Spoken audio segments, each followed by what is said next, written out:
just a note on OBS settings here, in your preferences, because I prefer to record using OBS and stream at the same time, my output on recording, besides setting a standard and where your files are going, the two audio inputs I'm using on my interface, audio interface, it's an MP4.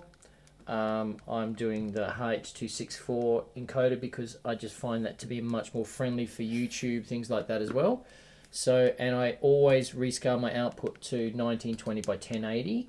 And I set my bitrate at 3000 because I like that streaming bitrate. It keeps it nice and clear.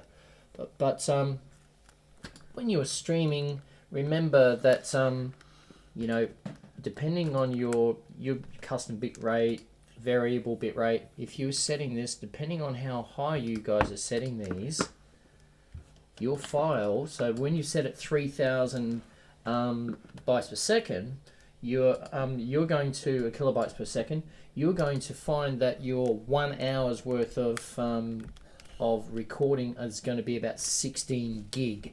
So if you were happy with recording a 16 gig or a video file onto your hard drive, internal or external, for 1 hour's performance, that's what you would set it at.